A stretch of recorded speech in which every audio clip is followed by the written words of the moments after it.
All You Need to Know, the Bloomberg Quint podcast that prepares you for the day's business. Good morning, I'm Alex Matthew and this is the All You Need to Know podcast. Over the next few minutes, we'll tell you everything that you need to know to make sure that you stay ahead of the curve this Wednesday. Today is the 12th of February. In the top news, Arvind Kejriwal's Aam Aadmi Party has swept the Delhi Assembly elections, winning 62 seats out of the total of 70. The remaining seats were won by the BJP, with the Congress being unable to notch up even a single victory. This had been evident almost all through the day yesterday, with counting indicating a comfortable win for the incumbents. If anything, the margin of victory was more dramatic than was previously expected. In a somewhat positive sign for the economic activity in India, cargo handled by Indian ports rose for the second straight month in January, but at a slower pace as volumes of liquid cargo fell, according to a report by Goldman Sachs. Indian ports handled 620 lakh tons of cargo last month, a rise of 2.5% over January of 2019. That compares with a 6% increase in December at 609.6 lakh tons, which was the fastest pace in 14 months. Now, in more comprehensive data points on the economy, you'll have to watch out for the IIP number, which will come out this evening, along with the CPI number. Vijay Mallya returned to a London court to fight extradition to India to face fraud and money laundering charges. His lawyers said at a hearing yesterday that a previous ruling to send him back to India ignored evidence and simply misunderstood the circumstances that ultimately led to the collapse of Kingfisher Airlines in 2012. Out on bail, Mallya was sitting in a packed courtroom alongside members of the public. He lost a bid to avoid extradition in a lower London tribunal in 2018, but was granted permission to appeal. The Indian government describes the appeal as an uphill battle in written submissions and says that Mallya must face trial in relation to a very substantial allegation of dishonesty. Moody's Investor Service has lowered its outlook on IndusInd Bank to account for the risk of further deterioration in its asset quality. The rating agency changed its outlook to negative from stable, but affirmed the private lender's domestic and foreign currency ratings at Baa3, which is an investment grade. That, according to Moody's, was driven by the bank's strong capital and profitability buffers, which result in strong ability to absorb asset quality stress. In international news, Federal Reserve Chairman Jerome Powell is keeping a close eye on the deadly outbreak of coronavirus, which has now been officially named COVID-19. He said this in remarks before US lawmakers yesterday, though he stopped short of saying that the outbreak had changed the Fed's baseline outlook for the US economy or the expectation among many members of the Federal Open Market Committee that rates will remain on hold this year. Japan has said that it found 39 new cases of the coronavirus aboard a cruise ship, bringing the total number of cases from the vessel to 174. COVID-19 has now killed over 1,100 people, most of them in China. In international markets, it was a somewhat mixed session for US equities. The Dow ended completely unchanged, while the S&P 500 and the Nasdaq managed to eke out narrow gains. The three early rises in the Asia-Pacific region have started mostly positive, with two of the three early risers in the green. In the commodities space, Brent crude managed to reclaim some ground and was trading at over $54.5 to the barrel last I checked.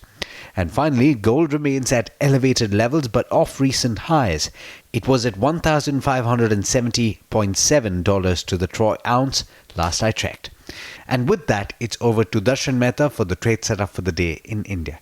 Morning, Darshan. How are we looking midweek? Hi Alex, good morning. Good morning everyone. The global cues seem to be decent at this point of time. The SCX Nifty is also indicating a positive outlook.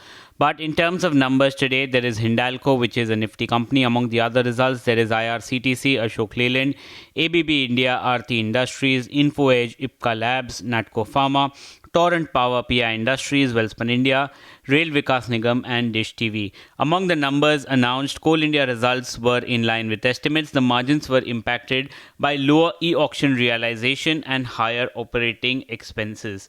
The volumes were also impacted by extended monsoon and local issues.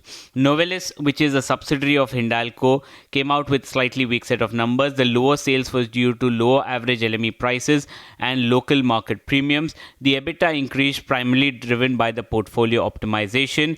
The company remains optimistic on growth outlook for both the cans as well as the auto business. Ircon, the revenues were down 4%, profit up 50%, EBITDA up 13%. The margins improved due to lower raw material cost and other expenses, and the profits were aided by a tax reversal. IDBI Bank, the NII was up 13%. The net loss widens to 5763 crores, and that was on account of the DTA reversal of 6500 crores. The asset quality was stable. Aster DM revenues up 8%, profit up 40%, EBITDA up 46%, so decent set of numbers, and that was led by mainly the hospital segment. The clinics and pharmacy revenues were remaining flat. Hexaware Technologies, pretty muted set of numbers, or slightly weak, as you can say. The dollar revenue was up 2%, rupee revenue up 3%, the profit was down 8%, and margins contracted to 13.4% versus 13.9%. The financials were impacted by the extent furloughs and ongoing ramp down by a top BFSI client. The management has given a revenue guidance of 15 to 17% for calendar year 2020 and EBITDA guidance at 15 to 16%. Cochin Shipyards, the revenues up 25%, profit up 30%, EBITDA up 24%. BHEL, again, disappointing set of numbers. There was degrowth both in the power and industry segment, and the gross margin contracted significantly. HEG, very poor set of numbers. Revenues down 80%, EBITDA down 99%, and a net loss of 1 crore versus a profit of 860 crores last time around. Astral Poly revenues up 5%, profit up 30%, EBITDA up 18%, and revenues were aided by strong pipe division while adhesive lagged. Novartis India revenues down 13%, profit down 40%, EBITDA down almost 36%. In terms of stocks to watch out for JSPL. The Wollongong coal hearing is there today for restructuring of the Australian debt, and any restructuring in international debt could improve the cash flows for JSPL. Moody's has changed the outlook for IndusInd Bank to negative from stable. Sun Pharma Advance received a complete response letter from the US FDA for a new drug application for Taclantis, and a CRL does not mean good news for them. New York State Fund sold in 0.5% stake in Just Dial, and Religare Invesco AMC sold in 1.5% in Parag Milk. In terms of brokerages, Morgan Stanley's come out with a note on the Nifty rebalance. Their likely inclusions include Dabur India, Shree Cement, HDFC Life Insurance, and SBI Life Insurance. And the likely exclusions include Z as well as Yes Bank. And Haitong initiates coverage on Federal Bank with a target price of 120 and a buy recommendation. But there's much more you need to know before trade actually starts. For that, log on to our website bloombergquint.com and click on the All You Need to Know tab, and you will be prepared for morning trade. Thanks, Darshan. And as always, thank you all for listening in. This is Alex Matthews signing off. Have a great day. I hope you enjoyed listening to All You Need to Know. Did you know that you could listen to the show on the IVM Podcast app? On the IVM Podcast app, along with this, we have a number of other shows which you think you'll enjoy. Listen to Cyrus Says with Cyrus Brocha as the host. Listen to Paisa Vaisa with Anupam Gupta. The Scene and the Unseen with Amit Verma, or Shunya One hosted by Shiladitya Mukhopadhyay and myself. Check out the IVM Podcast app to get more talk content that you will enjoy.